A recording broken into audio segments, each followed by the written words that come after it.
You return to the garden's edge just as the smoke begins to rise, but the bees still hum, the flowers still open, and the gods, quiet now, are listening.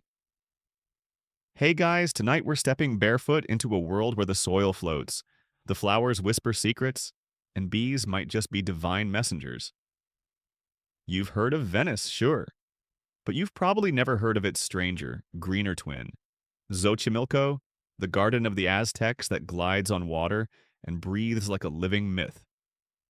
You're going to walk it, you're going to feel it, and you're going to leave with more questions than answers.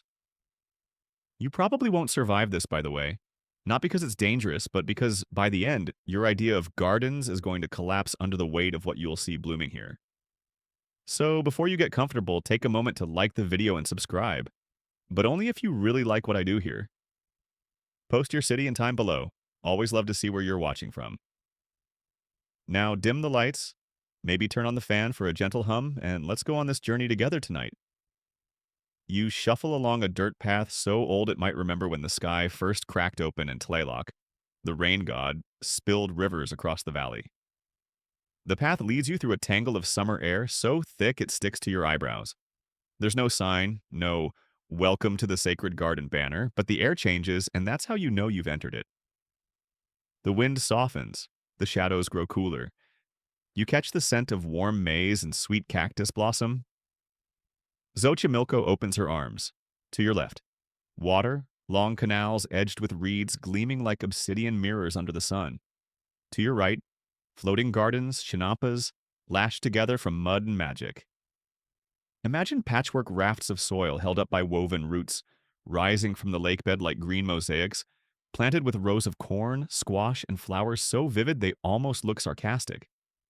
Indigo petals, saffron marigolds, scarlet dahlias that seem to vibrate in place. And then the sound, a low, endless hum. Not just bees, though we'll get to them. Not just wind. It's the sound of time pushing softly forward, like an old god breathing in his sleep. Historians still argue whether the Aztecs invented chinampas themselves or inherited them from earlier civilizations like the Xolotl or Toltecs. Either way, you're walking on someone's legacy, soggy, sun-drenched, full of roots and secrets. A young boy, barefoot and dressed in a cotton-till motley, runs past with a clay jug sloshing water from the canal. His laughter rings out across the garden like a wind chime caught mid-dream. Behind him, an older woman hums as she presses herbs into a bundle of agave fiber. You notice her bracelets, tiny jade frogs, and wonder if they're jewelry or protection spells. Maybe both. You crouch to touch the soil of one chinampa. It's warm but damp, loose but living. Worms wriggle through it like prayers in motion. There's no plastic, no iron tools, just obsidian blades, wicker baskets, and the occasional carved wooden hoe with feathered tassels. But somehow, these floating plots feed a population of over 200,000 people. That's not a garden. That's a civilization sustained by mud. Fun fact, the Aztecs could coax 7 full harvests a year from these chinampas. 7. That's not farming, that's cheating. You'd think some divine trickery was involved. Maybe it was. Farther in, you notice something strange. A lone pole rising above the garden with feathers tied to the top, spinning in the wind. At its base sits an altar with fresh marigold petals, and wait, is that honey dripping into a little stone bowl? A bee darts out of the shadows, zips past your cheek, and disappears into the sun. There's something about that altar. Something. Living. You don't step closer. You don't need to. The garden speaks to those who listen. The deeper you walk, the fewer paths remain. Eventually, the dirt turns to reed bridges and you must balance over water, arms stretched like a drunken tightrope walker. The gardens sway beneath your feet, not enough to throw you off, just enough to remind you that you are, in fact, walking on floating earth. Every now and then a frog leaps from one chinampa to another. Some are bright green. One is black with gold flecks and makes a noise like a rusty door hinge. That's probably fine. You spot a priest in a turquoise cloak. His face is painted, his bare chest smudged with what might be ash or dried blood. He's singing, not to people, but to plants. Each verse is soft, whispered into corn husks and flower heads. You want to ask what the song means, but you don't speak Nahuatl. So you listen instead. It feels like the melody has roots. A historical fact for you dropped gently into your lap like a feather. The name Xochimilco means field of flowers in Nahuatl. But flowers weren't just aesthetic. They were currency, language, war declarations, offerings. Every bloom here was a message written in petal and pollen. And yes, this place still exists today, though what remains is more ghost than garden. Most modern visitors see paddle boats and party music. They don't see the spirit-laced geometry of the ancient Chinampa network, or hear the long, low hum underfoot. But tonight you do. You're lucky like that. There's a pause in the wind. Even the bees take a moment to hover, motionless, as if waiting for the next act. You sit down under a flowering tree, you think it's a magnolia until you notice the blossoms have 4 petals and smell faintly of roasted agave. Beneath the tree, someone's carved a circle in the dirt and filled it with obsidian shards and flower heads. An old man in a teal cloak kneels beside it. He's holding a chunk of honeycomb in one hand and a knife made of volcanic glass in the other. You don't ask what he's about to do. Instead, your eyes drift skyward. The sun is setting behind the volcanoes. Their jagged silhouettes cut into the gold-pink sky like teeth. Between the peaks, the clouds ripple in thin stripes, like the scales of a sleeping serpent. The air cools. The reeds whisper. A hawk passes overhead, and from somewhere behind you, a conch shell sounds. A long, trembling note like the start of something holy. Odd fact incoming. Aztec priests believed the world had ended 4 times before this one, and we're living in the 5th sun. A borrowed reality, ticking down to darkness unless we pay it back with blood, song, and sweat. You laugh. Not because it's funny, but because it feels familiar. Like maybe you've known that all along. The moon climbs, the fireflies arrive. You lie back on the garden's edge and feel the chinampa shift under your spine. A bee lands on your nose. You don't move. You know now, it's watching you too. The bee on your nose lingers longer than feels polite. Its wings don't buzz, at least not in the way you expect. It's more like a shimmer, a frequency too delicate for earbuds or Spotify algorithms. Then it lifts off, vanishing into a ripple of fireflies, and you sit up with that same old feeling you get after a really weird dream. Except this dream smells like marigolds and fermented honey, and still feels like it might lick your elbow if you don't pay attention. You look around. The garden is darker now, but not shadowed, glowing. Not with lanterns or torches, but with the natural fluorescence of life, cranked all the way up to 11. Moonlight glints off canal water. The waxy leaves of the squash plants reflect it like armor. And bees, dozens, hundreds, glide between flowers with soft trails of gold dust catching in the air like smoke. You get this strange idea. Maybe the bees are the ones keeping time here, not the sun, not the people. But these little amber couriers flying their hexagonal circuits like clock hands. The Aztecs didn't have hours and minutes the way you do. They had rituals, chants, seasonal festivals. And bees were there for most of them. Authoritative historical fact, the native stingless bees of Mesoamerica, like Melipona beechaei, were semi-domesticated by the Maya and the Mexica alike. They were prized not just for honey, but for their connection to the gods. Their hives were considered sacred, and their keepers, something close to priests. Which makes the person you're about to meet very important. She approaches without a sound except for the delicate creak of her reed-wrapped sandals. You might have missed her entirely, except her white linen cloak reflects the moonlight like a polished bone. On her shoulder perches a bird. Bright blue, not quite a hummingbird, not quite a jay. It chirps once and you freeze. The woman doesn't look old but timeless. Her eyes are ink dark, her hands stained with yellow pollen. Around her neck hang dozens of tiny wooden tubes, each sealed with wax. You realize they're bee houses, portable hives. She's a walking apiary, a priestess of the hum. You stammer a greeting, something painfully modern and in English, and she responds, not with words, but with a gesture. A soft point toward a low table woven from reeds, now lit by tiny bowls of tallow flame. You follow. She invites you to sit and offers a slice of something golden on a clay dish. You taste it. Honey, yes, but richer, deeper, like it's been sung to. The flavor is round, spiced with the ghost of some forgotten flower. You feel your shoulders loosen, your jaw unclench. It tastes like sleep and revelation. She begins to hum, not to you, but to the bees in the bowls. Yes, bees. Each bowl has a small indentation where one or two bees nestle like living embers. And they respond. Slowly, they begin to move in figure eights, wings fluttering just enough to catch the light and vibrate the air. The priestess closes her eyes and begins to speak in Nahuatl. You don't understand the words, but the meaning reaches you anyway.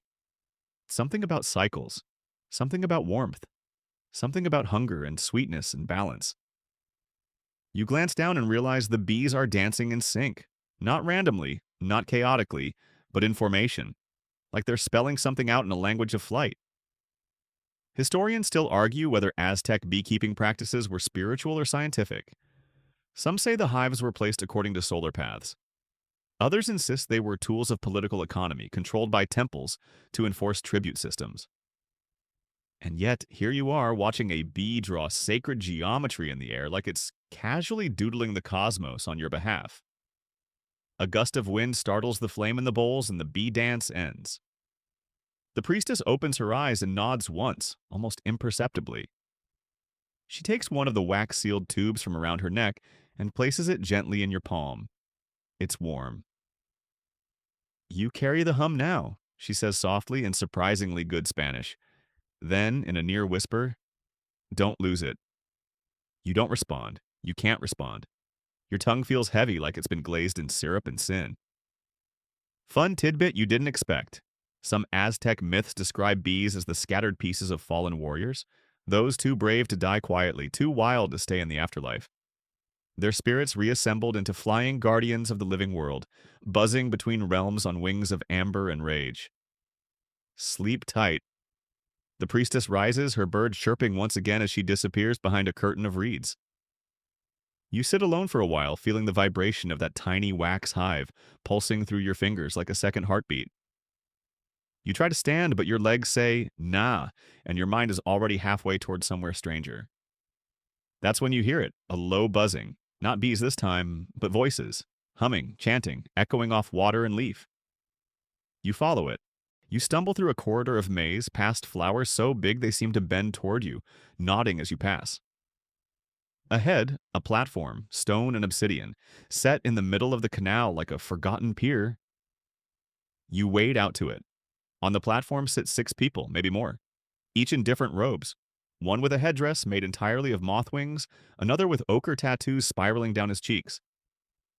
They're performing a ritual, though it's unclear whether it's for bees, gods, or both. Could be a reunion. Could be a business meeting. There's incense, smoke curling from a bundle of copal resin, thick and sweet. The smell lodges somewhere behind your eyes. One of the figures sprinkles flower petals into the air and bees appear, again, drawn to the offering like prayers to open palms. One scholar once claimed the Aztecs believed bees could carry messages to the underworld and back. That scholar was mostly laughed out of their department. But in this moment, you're thinking, maybe tenure just doesn't go far enough. The ritual ends not with a bang or climax, but a collective breath. One of the figures, her face painted half gold, turns to you and speaks clearly in English, as if she's been waiting for centuries to deliver this line. They remember, she says, even if we don't. Then they vanish, just like that. Not with smoke and not with magic. Just not there. You check your hands. The wax tube is still there. The warmth remains. The canal laps at your ankles like a sleepy dog. The sky is black now and the moon has tilted sideways like a closing eye. You realize you've lost track of time, not just hours, but something deeper. You could have been here 30 minutes or 30 days. There's one more detail, small but sharp. From somewhere in the distance, you hear the gentle tinkling of bells. Tiny, like the ones tied to hummingbirds or children's wrists. It's not threatening. It's just there, a reminder, a boundary. And as you step back toward the chinampas, the low, living hum follows you. Not from bees now, but from the soil itself. As if the very roots of the garden are singing. You clutch the little hive tighter and keep walking. By now your feet are soaked, Your knees are coated in some mysterious green smear that smells faintly of parsley and swamp. And yet, somehow, you've never felt more alive. The air here is like nowhere else. Warm but not oppressive, laced with the perfume of damp earth, maize pollen, and something floral you can't name. Not quite jasmine, not quite vanilla. Maybe God sweat. You're wading through a floating world, literally. These are chinampas, raised, cultivated garden beds anchored in shallow lake water by willow roots and genius. You're not walking on land. You're walking on engineered fertility.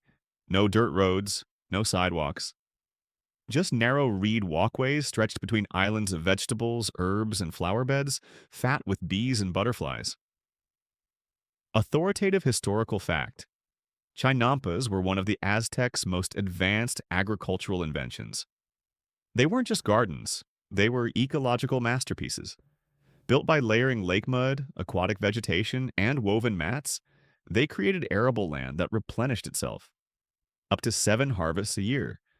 And they didn't just feed the city, they sustained it. You're amazed these islands don't sink under your weight. But then again, who says you're heavy here? Maybe gravity takes a nap when you're in a place like this. Your every step feels cushioned, as if the world itself wants you to keep exploring.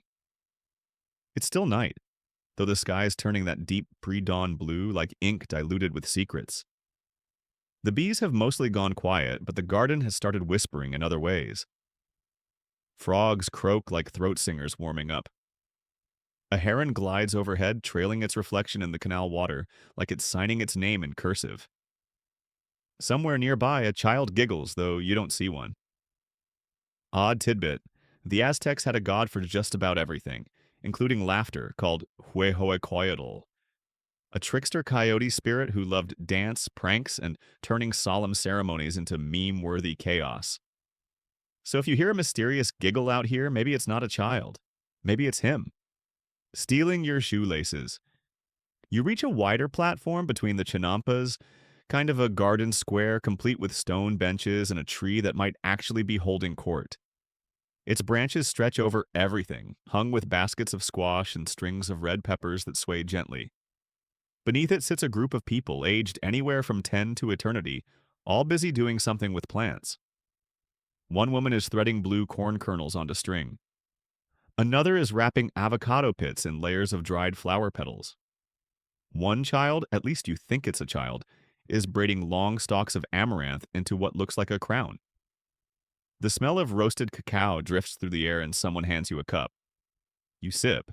It's bitter and thick, spiced with chili and crushed flowers. Not like a hot chocolate. More like a punch in the mouth that whispers an apology afterward. They speak to each other in Nahuatl, and you understand maybe 1 word in 20, but the rhythm comforts you. It's a language of water and earth. You catch phrases like Tlaltikpak, the world, and Tenali, your spirit soul son. Every so often, someone laughs or clucks their tongue in disapproval. You're pretty sure you're the topic, but in a fond way, like when a cat does something dumb but gets away with it. One woman beckons you forward. She's ancient. Not just wrinkled, but folded, like parchment that's been read too many times. Her shawl is decorated with hand-embroidered bees and flowers, but subtly. You get the sense she doesn't flaunt wisdom, she just leaks it. She holds out a plant. You recognize it. Epazote, used in soups, stews, and to ward off evil spirits. She presses it into your palm and nods once, very seriously. You now have no choice but to believe in its power. She begins to speak, not to you, but to the garden itself. Her voice is low, cracked like dry bark, but steady. She names things, not in Latin, but in the old tongue. And as she does, you feel the plants around you responding. Not growing exactly, but leaning closer, listening, reacting. Historians still argue whether this kind of relationship with plants was spiritual or metaphorical. Whether the Aztecs truly believed the maize heard their prayers, or whether it was just poetic language. But you know what? Stand in a glowing, half-waking chinampa at 4 in the morning and tell me the corn doesn't know your name. You start to get the sense that this place isn't just surviving. It's thriving. It's intelligent. It's in conversation with itself. with the stars, with the bees, and now, with you. You walk farther down the garden paths, deeper into the tangle of squash blossoms and chaya leaves. Someone hands you a tortilla still warm from the fire, dusted with ash. You bite in and nearly sob. It's the kind of food that tastes like it was made by someone who loves you, even if they're mad at you right now. You pass a tiny shrine built into a tree stump. It's covered in offerings, clay bees, slivers of obsidian, dried chili peppers, and what might be a tiny jade tooth. There's also a doll made entirely of corn husks with a small crack down the middle of its face. You touch it and feel a jolt. Not pain, but memory. Not yours. Suddenly, the bees return. But this time it's different. They're not random. They form a spiral, a vortex. You look up and realize they're orbiting something, someone, perched on a tall stone at the edge of the garden. You approach. It's a man, or maybe not a man, draped in cloaks of gold and turquoise. His skin is streaked with pollen and soot, and his mouth doesn't move, but you hear him anyway. The garden lives because the gods remember, the voice says inside your chest. You ask, aloud or not, you're unsure. Which god are you? The figure smiles. That depends. Which one do you need? That's when you realize in this garden, gods are not thrones or thunderbolts. They are functions, processes, the act of pollination, the resilience of maize, the balance of water and fire. And in this place, gods hum like bees. Not above life, but inside it. A hummingbird darts past your face, so close you feel the wind off its wings, and disappears into the throat of a sunflower. You sit down in the dirt and begin to hum too. The sunlight is up now, soft, sideways, filtering through reeds and catching on dewdrops like they're tiny molten coins. You're still in the garden, but it's different now. Less whispering, more rustling. There's motion, purpose. Something's coming. You glance around and realize the people you shared tortillas and cacao with earlier are gone, replaced by others. Leaner, younger, with paint smeared on their faces and blades tucked into their sashes. Their tunics are shorter, dyed in deep cochineal red and ochre. Some carry bundles of flowers, others obsidian clubs. This is not a garden anymore. This is a barracks. You step carefully, trying to look like you belong, though the sweat gathering at the back of your neck betrays you. The chinampas are buzzing now, but not with bees, with tension. The kind of tight, expectant hum you hear before a lightning strike, or a drumbeat. Authoritative historical fact: Aztec warfare wasn't just about land or domination. It was deeply ritualistic, often conducted with highly stylized codes. Wars were declared for reasons that sound alien today, capturing prisoners for sacrifice, demonstrating piety, even fulfilling cosmic obligations, and sometimes to harvest flowers. Yes, flowers. You walk past a group of warriors kneeling before a low altar of marigolds and roses. One of them offers up a bouquet of gauchitl flowers bound with agave string, placing it gently beside a jaguar skull. The gesture is careful, almost romantic, but when he rises, you see the obsidian blade strapped to his arm. Odd tidbit: the Aztecs believed that flowers and war were connected through the god Xochipilli, the prince of flowers, a deity of beauty, music, fertility, and sacred hallucinogens, but also linked to sacrifice. It's like if Dionysus and Ares shared an apartment and never cleaned the bathroom. You finally catch a glimpse of yourself in a polished copper mirror hanging from a tree. Your eyes look different, older, maybe more awake. You've gone from traveler to witness. Suddenly a horn sounds, a conch shell, deep and bellowing. Warriors rise. Dancers appear from between the maize stalks, feet bare, bodies painted with spirals and skeletal patterns. They spin, leap, and shout in bursts, some laughing wildly, others solemn. Petals fly from baskets, drums pound. It's a war dance, but not the kind you expect. This is a Xochiaoyotl, a flower war. Historians still argue whether these wars were entirely ceremonial or if they were just conveniently spiritualized bloodletting. Some say they were real battles with fake stakes. Others insist the Aztecs saw no separation between performance and purpose.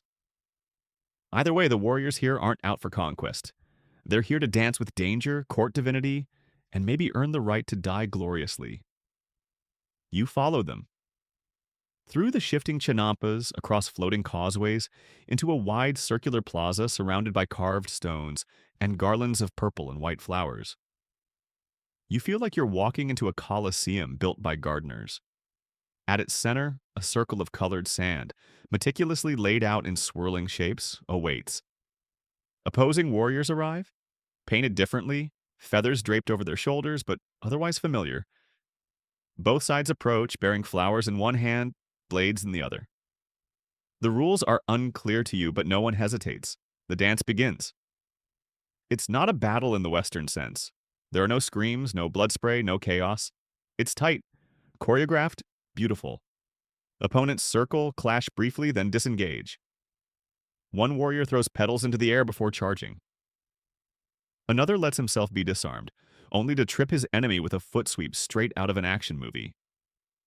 You're sitting now, cross-legged beside an old man chewing coca leaves and smoking something that smells like pine tar and citrus. He nudges you with an elbow. You know, he says, the gods don't care who wins. They just like the color. What color, you ask? All of them, he shrugs. Red for blood, yellow for maize, blue for sacrifice, green for the earth, that's the real tribute. Somewhere in the plaza, a warrior falls and does not get up. No one panics, no one runs. A priest walks forward, places a flower on the man's chest, and then walks away. You flinch, but no one else even blinks. This isn't violence, it's devotion. You're handed a flower, delicate, purple-veined, with a scent that hits the back of your throat like memory. You're told to carry it to the altar at the far end of the plaza. You do. The altar is simple, obsidian shards in a ring, each with a single drop of wax or dried honey. You place the flower in the center and hear a quiet hum, not mechanical, not even audible, but felt, like something just shifted. You've made an offering, says a voice behind you. Now the garden will remember you. You turn, but there's no one there. Except, of course, there is. The humming. The same one you heard before. In the garden, in the mirror. A warrior hands you a small pouch. Inside, dried petals, fragments of turquoise, and a tiny jaguar tooth. For the next step, he says, you'll need to trade this. For what? You ask. He grins. Something sweet. That's when you realize this wasn't a battle. It was a transaction. Not of blood or conquest, but of rhythm, memory, and favor. A way to keep the cosmos spinning. And now you owe it something.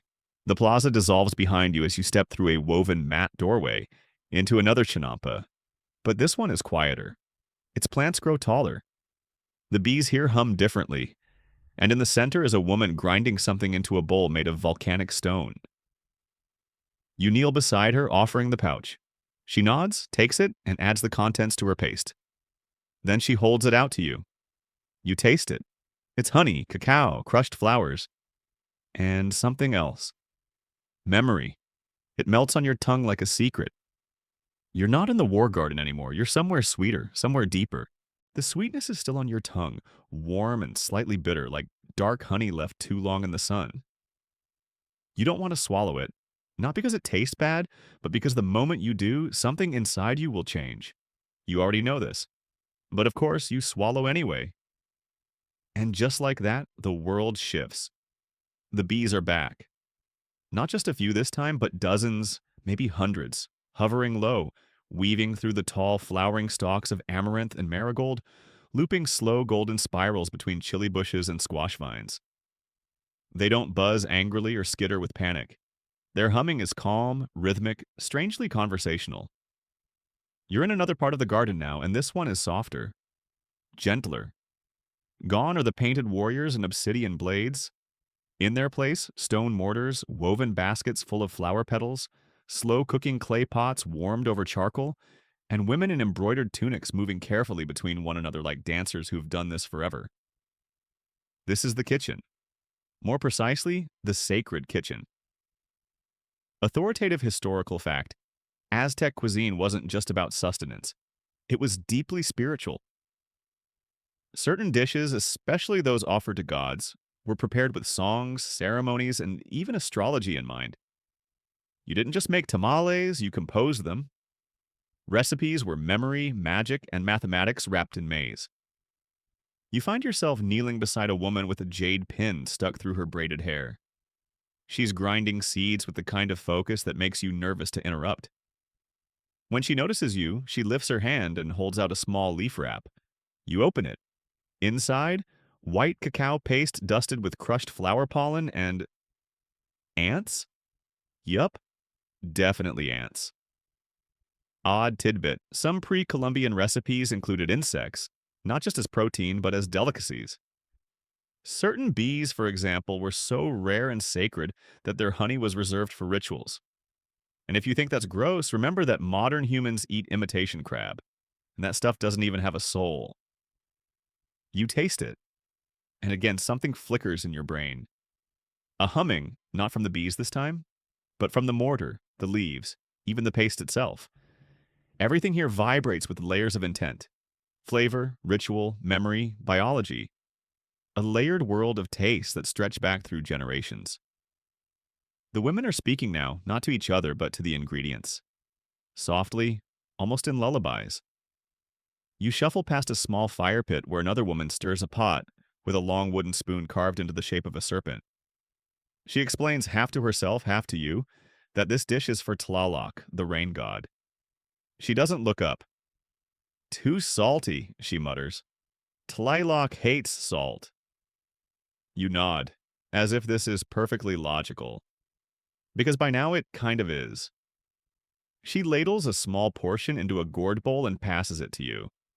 You slurp it down, and immediately your mouth fills with the earthy, metallic tang of roasted maize, wild herbs, and crushed mushrooms. Then you see them. Tiny footprints in the dirt. Not human, not animal, something else. Godlings, says the woman without looking. Sometimes they come to check on the offerings. Godlings, you ask? She shrugs.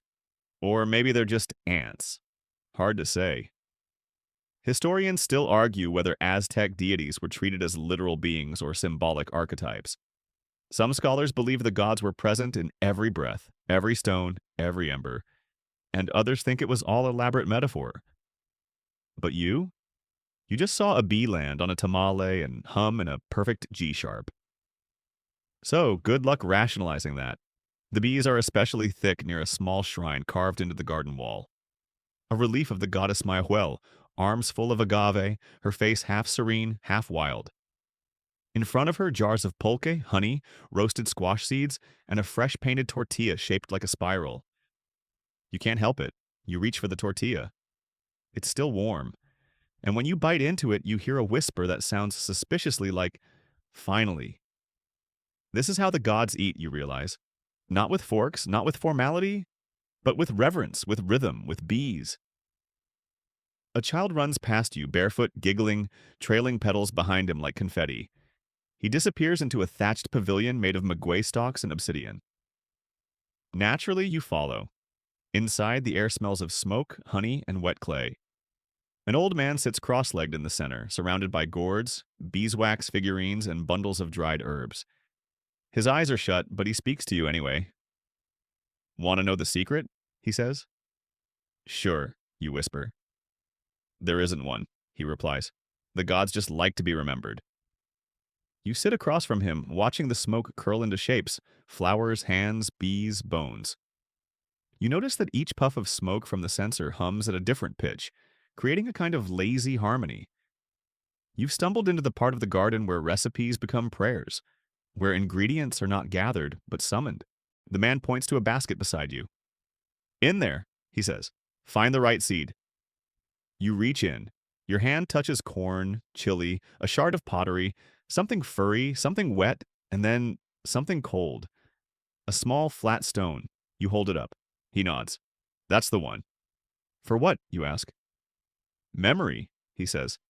"It's what holds the flavors together." You're not sure what he means, but the women from the kitchen reappear now, carrying large woven platters covered in embroidered cloth. They set them down, revealing more food than you've ever seen. Mole made from crushed bees and cacao, tamales dyed purple with wheat lacoche, fried squash blossoms filled with honeyed beans, and tortillas shaped like stars. You eat, slowly, gratefully, suspiciously, at least until the third helping. Everything here tastes right, like it belongs. Even the strangest parts, the smoky ants, the fermented honey, the blue corn that stains your tongue, feel exactly like what you need. You begin to hum without meaning to, a low buzz. The women hum back. The bees join in. You realize it's not a song, it's a language. One that doesn't use words, it uses recipes, memories, sacrifice, and sweetness. At the far edge of the garden, a stone archway appears. You don't remember seeing it before, but now it feels obvious, inevitable. You stand. Your body is heavier now, but not tired, just full. With food, with sound, with names you'll never pronounce but suddenly understand. You step through the arch, and the humming follows you. The humming doesn't stop. If anything, it grows louder, richer. It's no longer just sound. It's something you feel like a gentle vibration at the back of your teeth or the soles of your feet. It travels up your spine into the base of your skull, where it settles like a crown made of sound. And you're not scared. You're known. You walk through the stone archway and find yourself on a winding path made of honeycomb tiles. Not metaphorically, literally hexagonal, golden tiles that glint like beeswax in the sun. Each step makes a soft, sticky sound, like stepping into the memory of a childhood sweet. This path is different. It doesn't smell like food or smoke or sweat. It smells like history. You follow it as it curves gently upward, passing flowering trees and massive cactus petals that bloom with strange blossoms, some the size of dinner plates, others no larger than a fingernail. Each one buzzes with bees of a slightly different size, shape, and tone. You begin to notice the hum isn't one note, but a complex, layered chord, like a choir with too many throats and just enough magic. And then there's a sound that breaks the hum. Your name. Not shouted, not whispered, not spoken at all. But you hear it.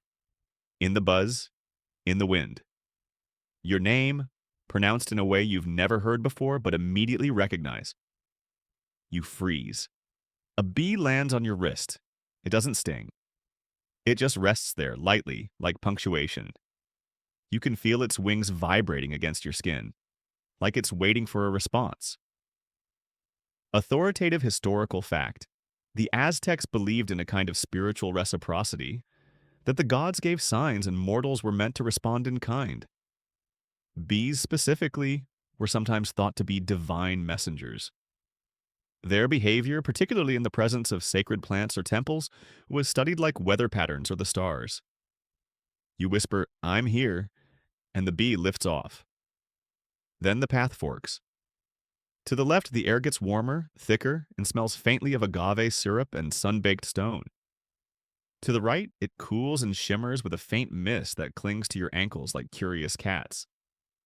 Naturally, you go right, because you've read stories and left always leads to something with teeth. The mist thickens as you walk, and soon you can barely see a few feet ahead. But the hum doesn't stop. If anything, it now guides you like sonar or ancient lullaby. Then the mist breaks. You're in a clearing. In the center, a hive. Not a wooden box, not a hanging nest, but an actual temple shaped like a beehive.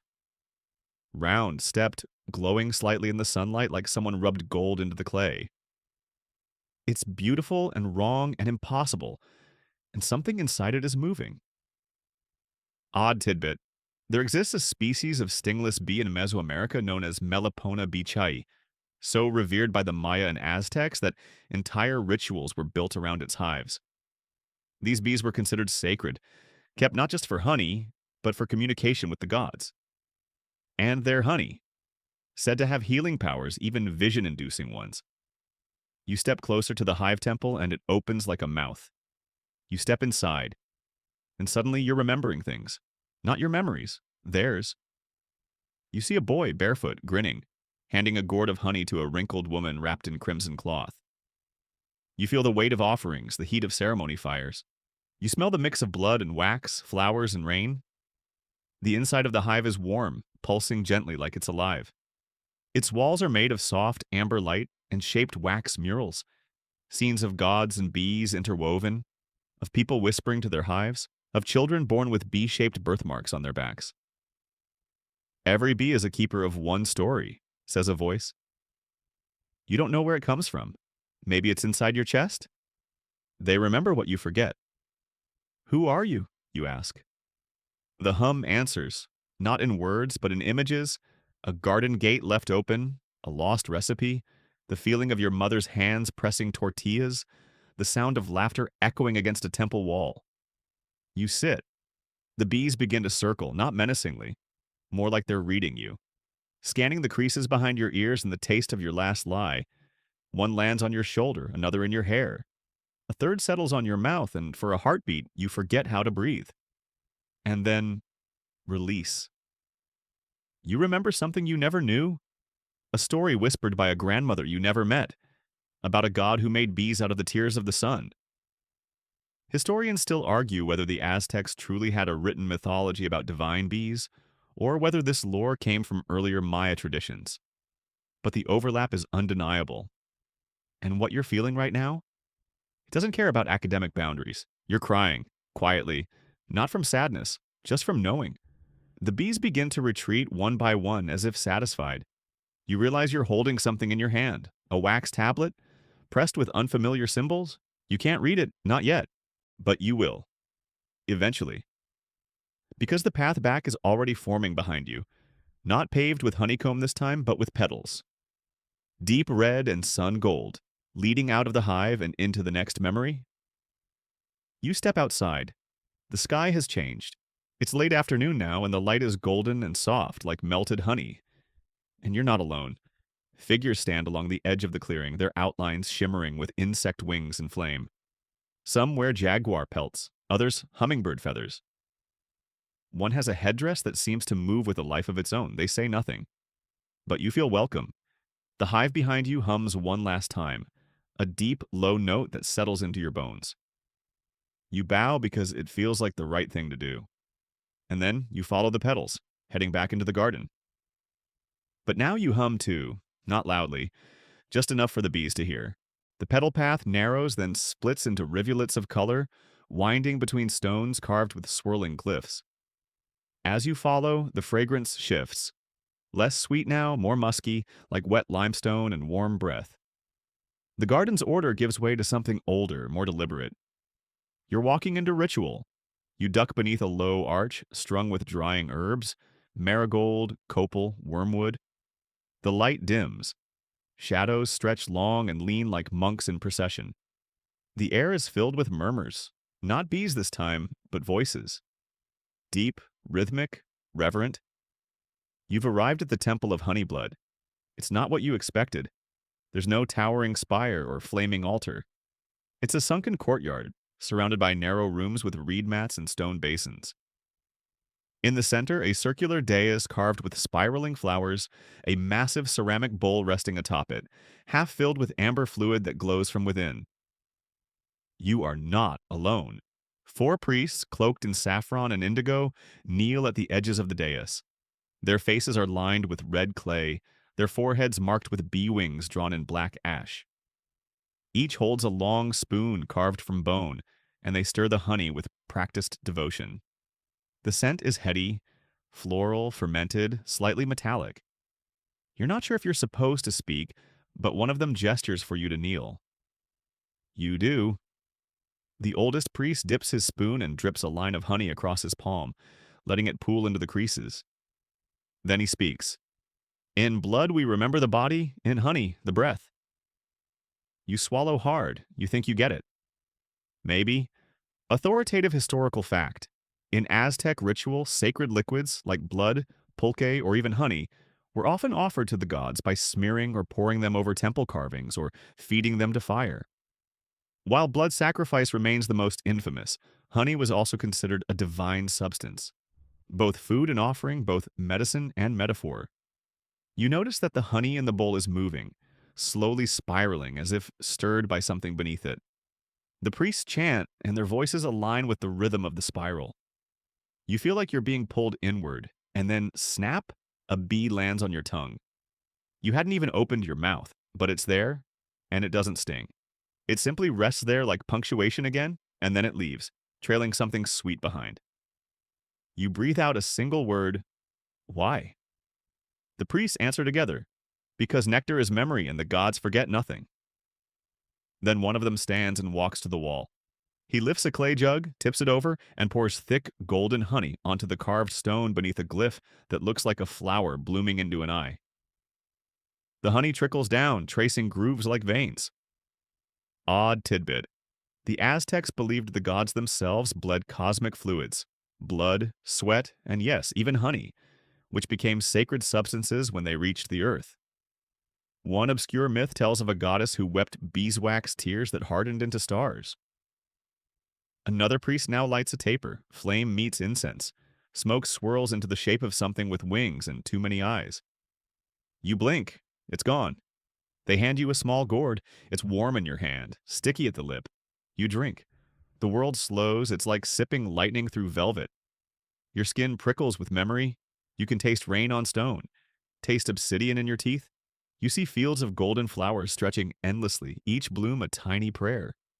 You hear laughter, mourning, childbirth, music, stacked together like layers in a hive. The priests begin to sing, and you understand the words. They sing of the time before time, when the gods first whispered bees into existence to carry their secrets from flower to flower. When people first learned to listen instead of harvest.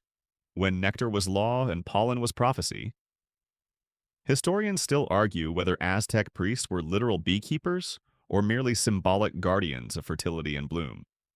But several excavated temple reliefs clearly show bees alongside maize, pulque, and obsidian knives, suggesting a role that was both agricultural and spiritual.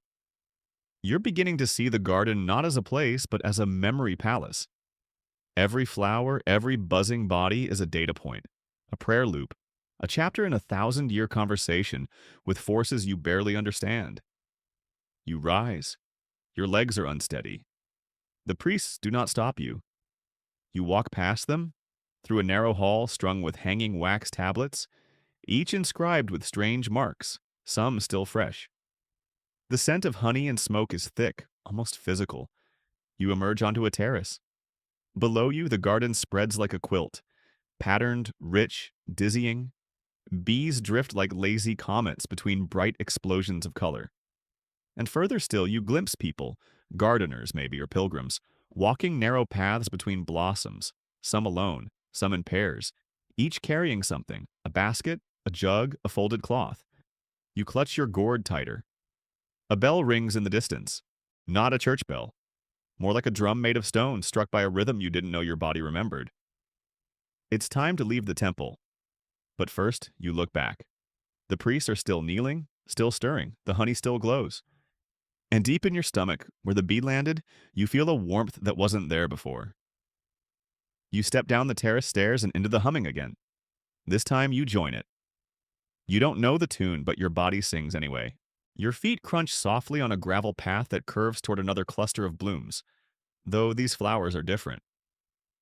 You notice it first in the color. Where the rest of the garden glowed in sunlit saffron, creamy indigo, and flirty bursts of pink, this area pulses with deep orange, dense maroon, and the burnished velvet of dying sunsets. Even the air here feels denser, like it's been holding its breath.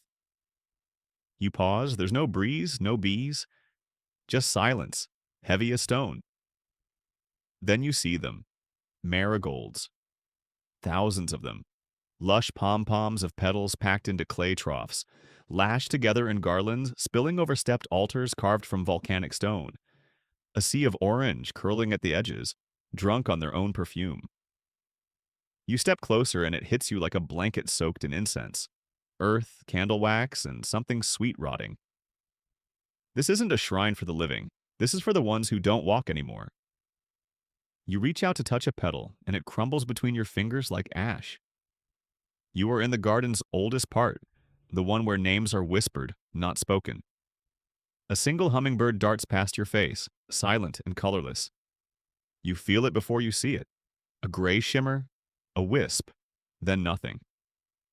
Authoritative historical fact. In Aztec tradition, Cempasúchil, the marigold, was believed to guide the souls of the dead back to the living during ceremonies of remembrance. Bright color, pungent scent, and sheer abundance made the flower a signal flare across dimensions. The petals were sometimes used to dust pathways or floated in sacred pools to draw spirits nearer.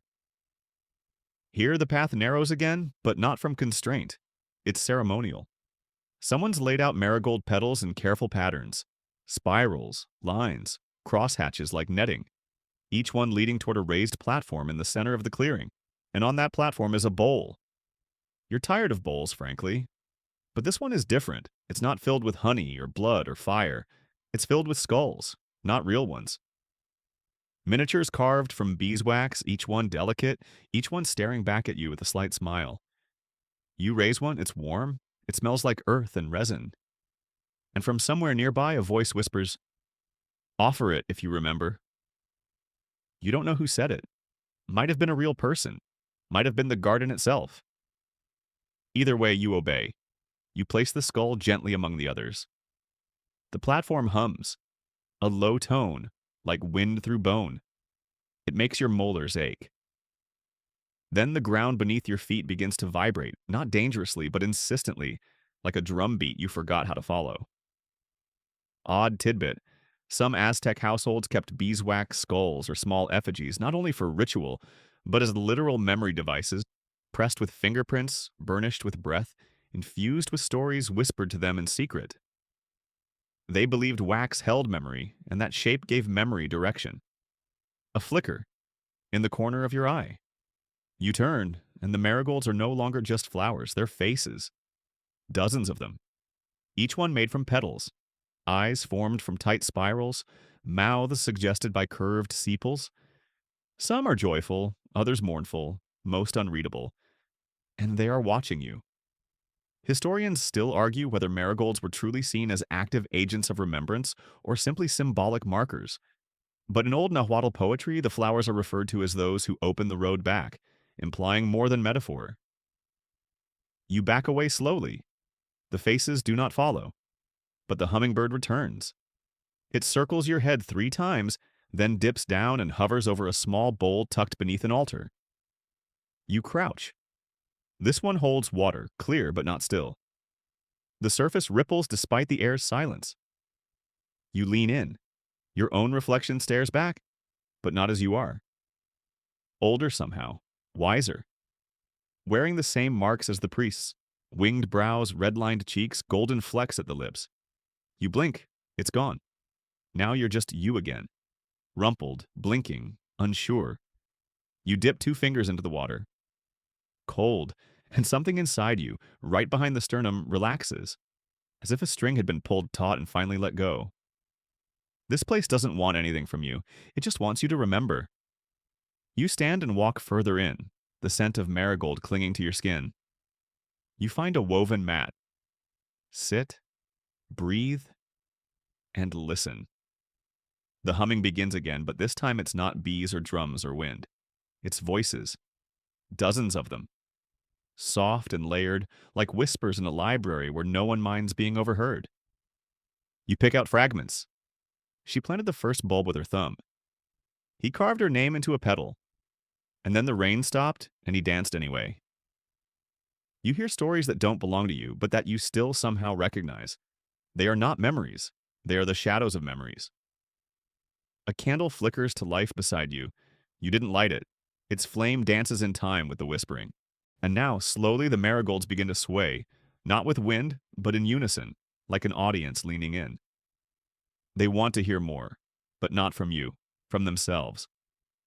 They are telling each other the stories again, and you? You are just lucky enough to listen. You let your head tilt back. Watch the clouds. Notice absently that one of them looks like a skull made of petals. You smile, it smiles back. The wind returns, gentle and warm. The hummingbird lands on your knee. You do not move, it stares at you. Then, finally, it hums. A single note. The pitch of a sunset. And then it's gone. You wander deeper into the garden now, and something shifts. Not in the wind or the light, but in you. It's subtle at first, like a weight you didn't know you were carrying has lifted. Or maybe been redistributed. Your thoughts slow.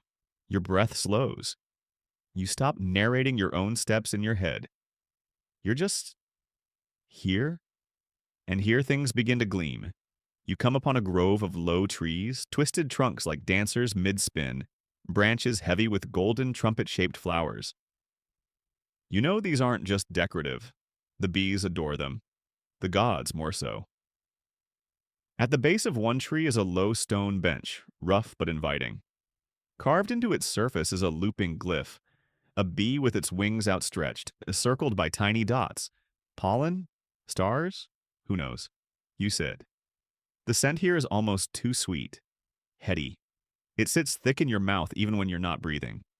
The flowers drip with nectar, and bees, bigger than you expect, furrier like thumb-sized bears, lumber from petal to petal. You feel them before you hear them.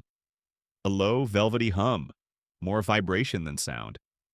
They're not aggressive, they aren't even curious. They're on a mission. Authoritative historical fact: the Aztecs revered the bee not just as a pollinator, but as a divine courier. Melipona bees, stingless and native to Mesoamerica, were kept in hollowed logs or clay cylinders and managed primarily by priestesses. Their honey wasn't for breakfast, it was medicine, sacrament, prophecy. One of the bees lands on your arm. It doesn't sting. It doesn't even tickle. It simply stands there, fuzzy, golden, vibrating. You stare at it. It stares back. Then, with absurd elegance, it lowers its head and touches your skin with its mouth. Just once. A kiss? A taste? You feel a pulse of warmth travel from that spot through your body. A sunbeam from the inside out. You blink. And in that blink, the bee is gone. In its place is a figure, not a person. Not exactly. It's tall but not imposing, dressed in a robe made of woven honeycomb and flower petals. Its face is hidden behind a mask, half jaguar, half bee, with a long golden tongue that curls and retracts slowly like a fern. It doesn't speak, but it does move. It walks around the bench, trailing one hand through the air, and where it moves, flowers open. You didn't see them there before. Tiny white blossoms like whispers. Odd tidbit. Some surviving Nahua stories describe the gods of nectar as neither male nor female, but shifting, fluid beings. Part deity, part insect, part plant. They weren't worshipped with chants or blood, but with silence and patience. Honey, not heat. The figure stands before you now. You open your mouth to ask a question, but nothing comes out. Not because you're mute, because you're not supposed to ask. Instead, it reaches out and places a finger, jointed like a bee's leg, delicate as silk, against your forehead. Instant heat. Your mind spirals, not painfully, but intensely, like someone's flipped your brain inside out and is reading it like a scroll. Every memory, every joke, every missed phone call, every plant you've forgotten to water, every time you made someone laugh. All of it, and then it's gone. The figure withdraws the finger, nods, then holds out its hand. You take it. It leads you through the grove. Not fast, not slow, just perfectly timed. The trees thin out, and now you see a pool. Mirror still, surrounded by flat stones, polished from centuries of bare feet. The god kneels at the edge, dips a hand into the water, raises it, and where droplets fall, bees appear. Not buzzing in, they're formed from the water. As if the droplets themselves have chosen wings and fur and flight, they rise, hum once, then dart off in different directions, vanishing into the canopy. The figure turns to you again, then gestures to the water. You understand somehow, you kneel. Cup your hands, drink. The taste is impossible, like honey mixed with starlight, like nectar that remembers being rain. Sweet, yes, but also bitter, tart, salty, the whole spectrum. A biography in a sip. The god nods once more, then steps backward into the pool. Not into the water, into the reflection, like a mirage folding in on itself. Gone. You're alone again, or not quite. A bee circles your head once, twice, then lands on your shoulder. It stays there, just rests, like it knows you're safe now. Historians still argue whether these nectar deities were truly considered gods in the strict pantheon, or more like animistic spirits, linked to ritual, fertility, intoxication, even hallucination. Some texts suggest the honey itself may have fermented into a sacred beverage. Others claim it simply tasted divine because it carried whispers from the flowers. You stand, feel stronger. You hadn't noticed how drained you were, like walking through that grove took something from you, or maybe just polished something inside you that had grown dull.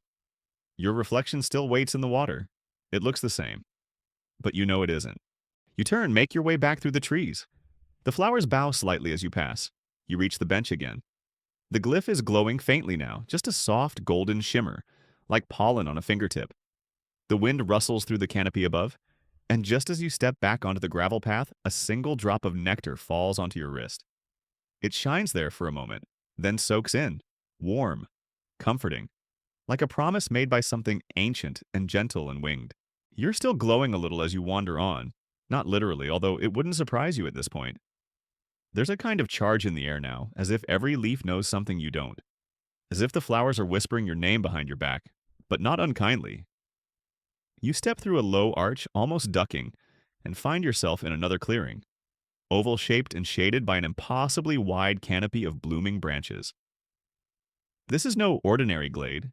This is a dining hall carved out of paradise, and you, lucky traveler, are the guest of honor. A long, low table stretches from end to end, carved from dark stone but softened by cushions made of woven reeds and bird feathers. Small dishes rest along the length, clay bowls of fruit, roasted root vegetables steaming gently, tiny tortillas folded with spiced flowers. You can't name half of what's here, but it smells like home, even if you've never lived in a place like this. Authoritative historical fact: the Aztecs celebrated many agricultural festivals centered around feasting, not in grand temples but in gardens and homes. Food was deeply spiritual, with offerings made to gods through meals, dances, and shared rituals. Flowers, cacao, and fermented beverages were key parts of many ceremonies, not as decorations but as conduits of divine pleasure. You sit, unsure if you're supposed to, but no one stops you. And then the guests arrive, not through a door, not all at once. They simply appear. A woman in a deep indigo tunic carrying a basket of maize, a boy in saffron linen placing clay cups filled with some fragrant liquid on the table, an old man in a jaguar pelt, nodding silently as he takes his place. They don't speak. They just are. You're not scared. You're starving. The first bite is a kind of revelation. Roasted squash with toasted pumpkin seeds and some floral syrup you don't have a name for. Sweet, smoky, sacred. You laugh out loud. No one flinches. They smile instead. A little like, yeah, we knew. The woman beside you offers a cup. You hesitate. She winks. You drink. It's thick and creamy like cacao, but laced with something floral. Maybe rose, maybe bee balm, maybe memory. It warms you from your throat to your toes. You catch a whiff of something that smells like burnt sugar and citrus. Then it's gone. The old man chuckles. Sometimes the gods sneak dessert early. Odd tidbit. Archaeological residues found in ceremonial vessels suggest that pre-Hispanic Mesoamericans often flavored sacred drinks with chili, vanilla, or even crushed flowers. Not just for taste, but to evoke memories, emotions, or visions. These flavors weren't culinary, they were spiritual signposts. You eat, you sip, you laugh again, less surprised by it now. The feast doesn't feel like a party, it feels like a story being told in flavors. Every dish a sentence, every spice a verb. You lean back against a cushion, the petal-patterned sky filtering soft, golden light. Somewhere above, bees hum lazily. Not the urgent humming of labor, but the satisfied buzzing of a job well done. Like they've pollinated the universe and now it's time for a break. You realize no one's touched a knife. Everything is shared, broken by hand, offered palm to palm. The food asks nothing of you except presence. There's no performance here, no Instagram moment, no need to document. Historians still argue whether these garden feasts were religious in the orthodox sense or something looser, celebrations of community, survival, and season. Some believe they were carefully timed rituals aligning with moon cycles. Others argue they were spontaneous, joy-driven, ungoverned by any strict calendar.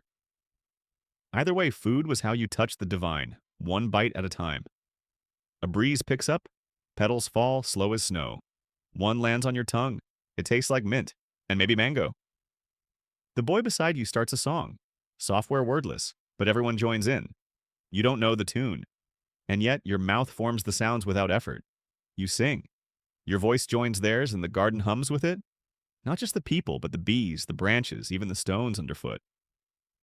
You feel something shift in your chest, like your heart's made of flint, and someone just struck it with joy. You close your eyes.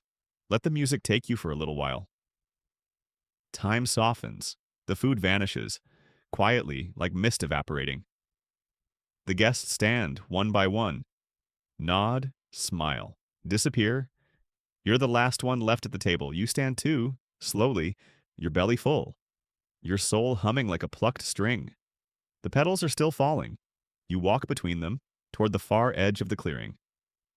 There's a narrow path now, glowing faintly, lined with tiny, flickering flower lamps.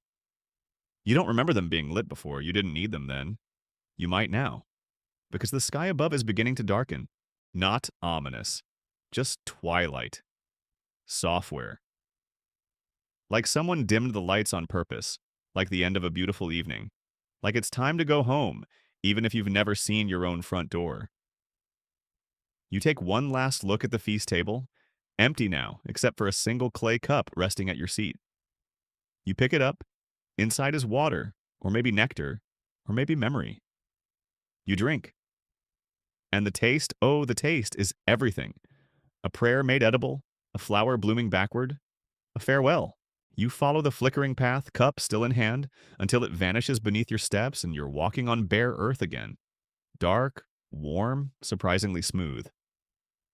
The air shifts too. Drier now, tinged with the scent of stone, sage smoke, and the faintest whiff of something reptilian? You hear the rattle before you see the first carving. It's not threatening, not really. More like a warning whispered with affection. Like someone saying, hey, just so you know, you're entering the serious part now. A wide stone causeway stretches out ahead, flanked by low walls covered in mosaics. Serpents slither across them, thousands of them, some bright green with feathered crowns, others coiled in fractals of obsidian and ochre. They aren't just decorations, they're history. You recognize the name before it even forms in your head. Quetzalcoatl, feathered serpent, god of wind, knowledge the dawn. Patron of scribes, bringer of maize, the one who walked into the underworld and came back with bones to start humanity over again. No pressure, right? Authoritative historical fact. The Aztecs revered Quetzalcoatl not only as a god of the sky and wind, but also as a symbol of duality, combining the celestial with the terrestrial. He represented the merging of creation and destruction, knowledge and mystery. His temples were often sites of learning as well as worship, with libraries of codices and instruction in astronomy, calendar systems, and ritual. You walk slower now. It's not fear, it's awe. This road was never meant to be sprinted. Along the way, you spot shallow alcoves cut into the wall, each containing small figurines or glyphs painted in earthy reds and blues. There's a sense of quiet debate in the air. Like this place is full of scholars, and you've just wandered into office hours. You bend to study one carving, a man with a stylized beak reading a codex shaped like a serpent's tongue. Another shows a hand reaching into a flame, pulling out not pain, but light. Odd tidbit. Some Aztec scribes were trained from childhood in ritual schools called Kalmakak, where they memorized songs, learned calendar mathematics, and even practiced dream interpretation. Sleep was not rest, it was curriculum. As you walk, the serpents change shape. They uncoil and rise, transforming from decorative borders into full-bodied sculptures flanking the path. Some seem to watch you, some don't. One of them flicks a stone tongue and chuckles as you pass. You chuckle back. It feels like the right response. The path bends, curls, unwinds, like it's folding reality over itself. Eventually, you find yourself in front of a stepped platform, shorter than a temple, taller than a house. A man stands at the top, wrapped in a robe the color of wet clay and lined with gold thread. His headdress is simple, no feathers, just stacked scrolls. He doesn't speak, he gestures. You climb. Each step feels heavier than the last, not in your legs, but in your chest, like you're carrying questions instead of bones. At the top, a courtyard, flat, silent. A pool of polished obsidian in the center, black and mirror bright. He invites you to sit across from it, so you do. He taps the pool's edge and the surface shifts. Not rippling, not exactly. More like opening. And you see not your reflection, but a story. You walking beside someone small. A child? A younger version of you? You're laughing, carrying something between you. A bundle of maize wrapped in palm leaves. Then it shifts. Now you're crouched beside a fire, trying to start it with wet kindling. The old man from the feast appears beside you. He adds a twist of dried flour. The flame leaps up. Another shift. Now you're writing. Not with pen and ink, but a stylus carved from bone, scratching symbols into clay. It's not your language, but you understand it anyway. The scholar speaks, at last, not aloud, in your head. You've walked far, and still you ask, why? Not for answers, for meaning you don't respond. You're not sure if you can. The pool clears again. You see yourself now, sitting, watching. Then you blink, and it's just obsidian again. Just your reflection. Historians still argue whether the obsidian mirrors used in Mesoamerican rituals were simply divination tools or whether they represented something deeper, gateways to self-knowledge or even literal portals to the spirit world. Some suggest their use in ceremonies was part hypnosis, part prophecy, part raw performance art. The scholar stands, nods once, offers you a scroll. You take it. It unrolls on its own. Blank. But you know it's not. Somehow every step you've taken so far is in that parchment. Every scent, every joke, every bite of roasted squash and humming bee. It's written in ink you can't see, but your bones can read it. You roll it back up, tuck it under your arm. Stand. There's a new exit now, narrow and low, almost humble. You duck. Step through, and find yourself on a quiet stone landing at the edge of a cliff. Below, the garden. The same one. But smaller now, more intricate. From here it looks like a mosaic, or a codex. You realize you've been part of a glyph all along. You laugh. The scholar behind you places a hand on your shoulder, says nothing. You turn to thank him, but he's gone. Just a serpent curled around a scroll. You nod to it. Begin the climb down. Your legs are shaky, but your mind? Sharper than ever. You take the steps slowly now, not because you're tired, but because the air has changed again. The bee song has quieted to a hush, the sunlight is thinning, and each breath feels a little older than the last. You're descending into something deeper than tunnels or temples. You're heading into the earth's own memory.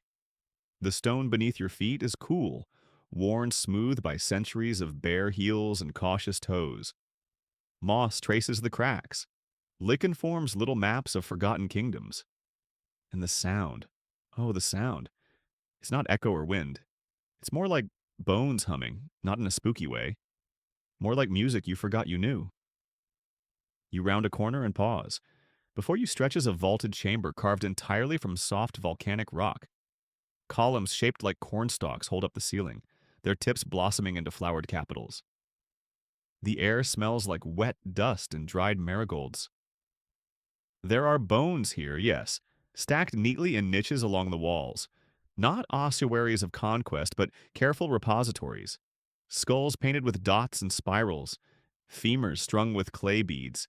Tibias etched with verses so small you'd need the patience of a bee to read them. And at the center, of course, there's a circle. Always a circle. This one is inlaid with obsidian chips and turquoise flakes, surrounded by flat stones worn concave by kneeling. You don't kneel, but you sit. Cross-legged, hands on your knees, just like you did in school when someone had a story to tell. You're ready. Authoritative historical fact: the Aztecs practiced elaborate rites of ancestor veneration, particularly among the priestly and noble classes. Beneath many temples and ceremonial gardens were burial chambers not only for the dead, but for ritual consultation. Bones were not just remains, they were archives. Memory, lineage, and divine favor could be drawn from them. A breeze moves through the chamber, though you see no door, and the bones begin to murmur. Not in words, in rhythm. A soft tapping, then a rattle, then a pulse like a heartbeat made of flint and clay. You place your hand on the ground and feel it, like a distant drum echoing upward through centuries. Something nudges your shoulder. You turn. It's a child. No, not a child. A boy made of maize. His skin is the pale gold of unripe corn. His eyes are agate. His breath smells faintly of tortillas and smoke. He hands you something, a bundle wrapped in cloth. Inside, a hummingbird skull, a flint blade, and a sprig of sage tied with red thread. He says nothing, just waits. You nod and begin. Because suddenly you know what this place is. A test, yes, but not pass or fail. It's a mirror, a tuning fork. It asks only, will you remember what came before? You place the hummingbird skull in the center of the obsidian circle. It clicks into place like it belongs there, which of course it does. The bones stop humming. The chamber goes still, and then from the ceiling, small glowing dots begin to fall, like golden pollen, drifting slowly, each one a flicker of memory. You see, a woman grinding maize beside a sleeping dog. A man weeping into a codex. A priest pressing his forehead to a cactus spine. Children giggling as they chase bees from a fallen mango. You blink and they vanish. Odd tidbit. Some Aztec rituals involved the ingestion of morning glory seeds, Tlitlilzin, which had psychoactive properties and were believed to open portals to ancestral memory. Participants often described visions of both past and future lives, including encounters with maize spirits, bee gods, and feathered serpents laughing at them. You wonder what you've ingested. Nothing as far as you know. But still, the stories come. You reach for the flint blade. It feels warm in your hand. Not threatening, just purposeful. You press its edge gently to your palm. Not to cut, to connect. The chamber hums again. The bones begin to chant. Not words, just breath and vibration and age. And then, through it all, you hear a voice. Faint, feminine, wry. You really thought the humming was just bees? You turn. She's standing behind you now, hands on hips, wearing a dress made of petal layers and pollen dust. Her hair is braided with thread and honeycomb. Her eyes are full of rain. You don't say anything. She smirks. Everyone thinks it's the bees, but it's the bones, darling. It's always been the bones. She kneels beside you and adds her breath to the humming. The flint in your hand pulses once. You understand now. This isn't a memory vault. It's a rehearsal space. The gods don't just watch, they perform. And sometimes, you're part of the cast. Historians still argue whether underground Aztec chambers served purely religious purposes or were multifunctional spaces. Places of burial, yes, but also performance, meditation, and instruction. Some inscriptions even suggest that bones were consulted like oracles, their arrangements manipulated to produce sacred music or coded messages from the beyond. You stand, bundle in hand, the maize boy is gone. So is the petal woman. But their scents remain, smoke and pollen, cornmeal and sage. You walk to the far wall where a crack of light peeks through. Push gently, and it opens. Another tunnel, another step. But now you know something most people don't. The garden never ended. It just grew roots. You blink against the new light, blue this time, cool as twilight. But it isn't dusk. You're indoors again, though not enclosed. The ceiling is open in a jagged crosshatch, like the ribs of a whale made from cedar beams in sunlit mist. The floor hums beneath your feet. Not a song now, but a buzzing, low and wide like distant thunder under velvet. You've stepped into a hive, a human one. You're in a long, high hall with walls woven from reeds and wax, paneled not by stone but by honeycomb. Slatted beams arch overhead like wings mid-beat. It smells like damp linen and lavender, wet clay and fresh sting. You touch one wall just with your fingertips and feel it vibrate faintly. Not like sound, like language. They're talking. The bees. Or rather, the beekeepers. You see them soon enough. They move along the edges of the chamber, slow and sure, swathed in robes the color of dandelion milk and old parchment. Their faces are covered not with veils, but with masks shaped like bee faces. Not creepy, actually. Kind of cute, in a solemn, we worship honey kind of way. One raises a hand in greeting. The sleeve falls back to reveal bracelets made of stingers strung on sinew. Okay, cute, but also maybe dangerous. Still, you raise a hand too, peacefully. They nod. They've accepted you. And then you see it. In the center of the hive room, a platform of woven palm. On it, a gigantic honey jar, taller than you, sealed with wax that glows slightly. Around it dance children, yes, actual children, wearing tunics and leggings stitched with gold thread. Their laughter is real, but their rhythm is ritual. They're reenacting something. A storm, a famine, a gathering, a gift. One of them stumbles, giggles, and is righted by a bee-masked adult with surprisingly gentle hands. Authoritative historical fact. The Aztecs had a deeply reverent relationship with bees, particularly stingless Melipona species, whose honey was valued not only for consumption, but for its medicinal and ceremonial properties. Beekeeping wasn't just practical, it was a sacred duty, often managed by specialized priest caretakers in harmony with seasonal festivals and celestial calendars. You watch the masked adults raise their hands, and the chamber fills with smoke. But not the acrid kind. It's sweet, spiced, like cinnamon, mesquite, and beeswax melted over hot stones. The children stop. The jar begins to glow from within. Someone opens it, and the sound that pours out isn't buzzing, it's a storm. Rain, wind, thunder, all from inside a jar. You take a step closer. Lightning flashes in the honey. You swear you see a face in the swirl, a jaguar with wings, teeth full of flowers. You blink, and it's just honey again. Odd tidbit. Some Aztec texts refer to weather jars kept in temples, possibly metaphoric or symbolic. But modern scholars have noted the similarities to Mesoamerican rain rituals that involved sealed gourds, or vessels believed to house spirits of storm or fertility, vessels that were only opened in desperate times or holy seasons. A bee lands on your nose, you freeze. It walks slow and sure across your cheek, then settles on your ear like it's whispering. You listen. It doesn't speak. Not really, but you understand. You've been marked, you've been chosen. The jar is closed again. The storm fades. The bee lifts off. You look down. There's honey on your palm. Thick, gold, warm. You don't remember touching it. The masked figure beckons you forward and gestures toward a doorway veiled in flowering vines. You walk through. On the other side, a meadow. Blazing sun. A sky so blue it aches. And hives, dozens, maybe hundreds, lined up in rows like warriors at rest. Children tend them, singing. Adults smoke them gently.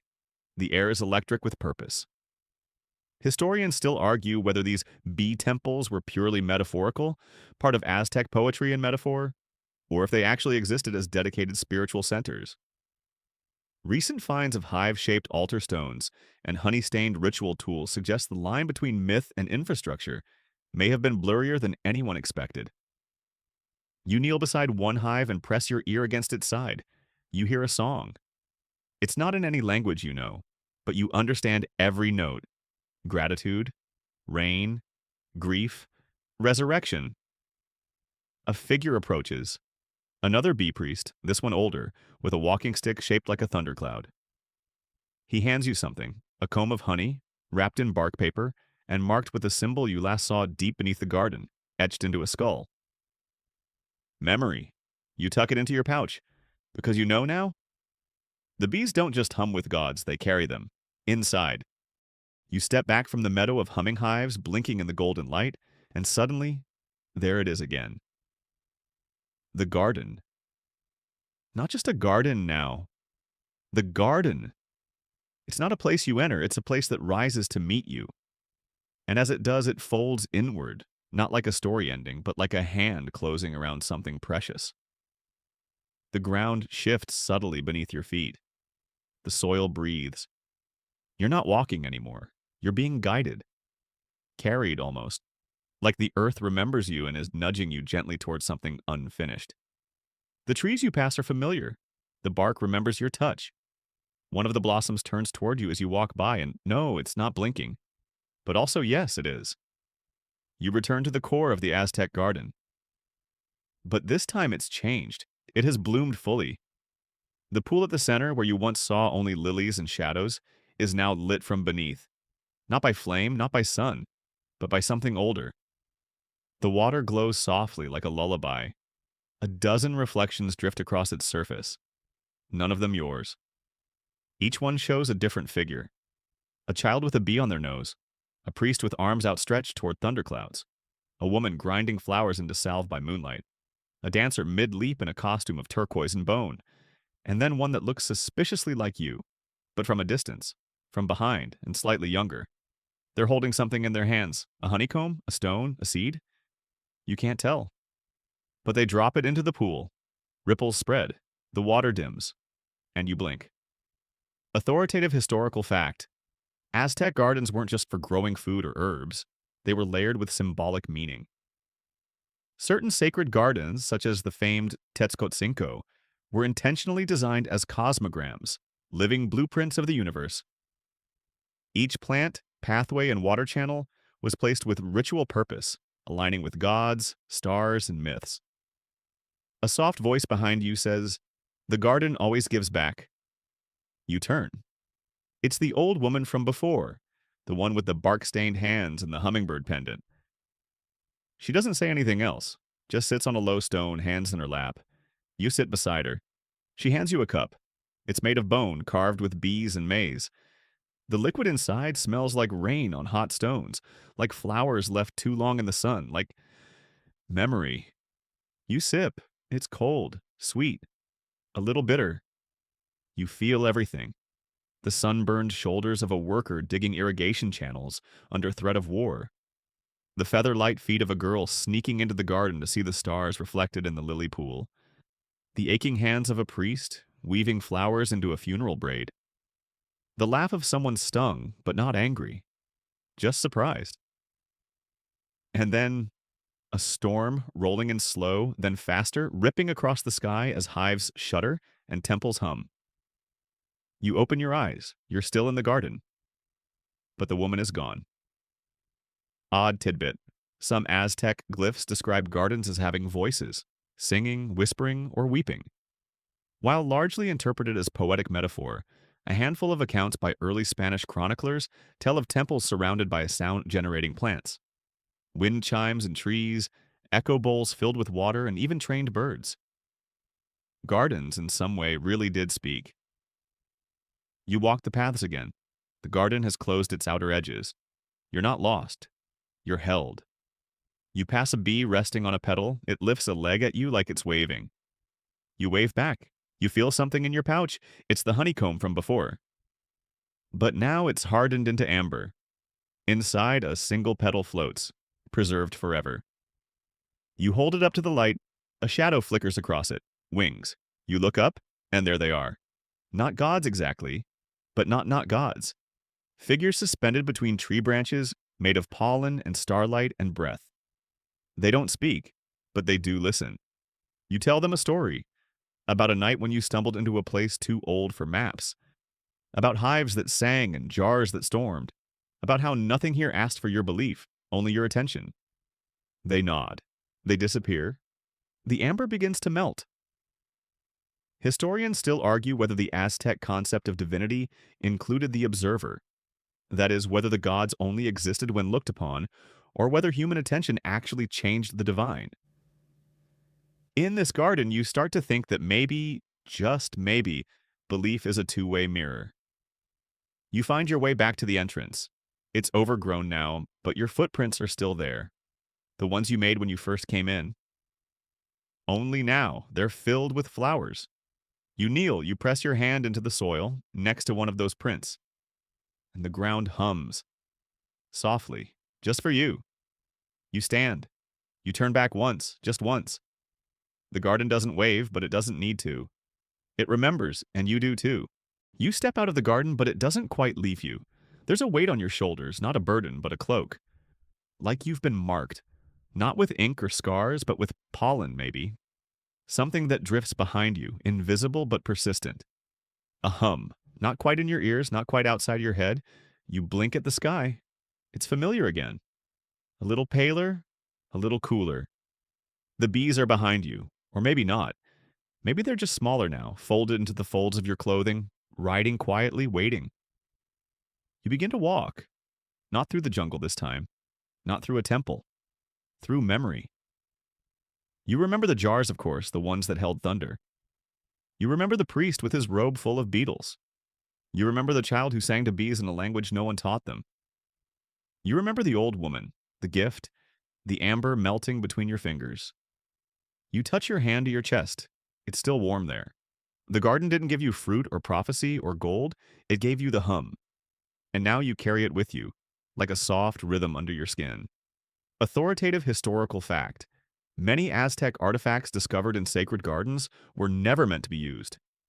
They were symbolic utilities. Obsidian knives too fragile to cut. Carved bowls too porous to hold water. Their value lay in their placement, their alignment with stars or stories. These weren't tools, they were songs, frozen in stone. You reach the edge of something, a line in the dirt maybe. Beyond it, the world waits. Normal noises, normal colors, nobody humming. You look back. The garden is gone. Not vanished, just sealed. Folded behind you like the last page of a book. There's still dirt on your fingers. You don't wipe it off. Odd tidbit. In some rural Mexican traditions, particularly in Oaxaca, children are told that if they fall asleep in the sun too long, the bees will carry their dreams to the gods. No one knows where this story came from, but it's not uncommon for elders to refer to honey dreams when someone wakes from a strange sleep. Coincidence? Sure. But you've had weirder dreams lately, haven't you? You walk into the now, but the now has changed shape.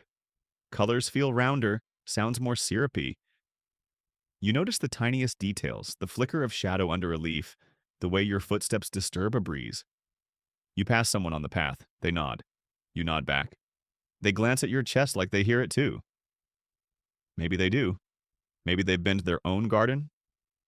Historians still argue whether the Aztec belief in Tenali, the animating force stored in the crown of the head and powered by the sun, was symbolic or literal. Did they believe every heartbeat was solar-powered? Or was it just a poetic way of reminding people that they were made of light? You feel that now. Not light exactly, but heat. Stored heat, not from the sun, but from the hive. You're the jar now, not buzzing, not cracking. Just full. You find a place to sit. A flat stone. Nothing magical. Probably. You breathe. The air tastes like citrus and ashes. Or maybe that's just you now. You close your eyes. You listen. There it is. A hum, not loud, not demanding, just steady. Like a reminder. Like a thread that runs through you and back to that first bee and that last god and the gardener who whispered, "Don't forget." You won't. You couldn't if you tried. The hum is part of you now, and not just in your chest. It's in your breath, your laugh. The quiet between your words, you open your eyes, and you smile. Because now you're the keeper of the hum. The garden doesn't end, it echoes. And every time you tell the story, it grows a little.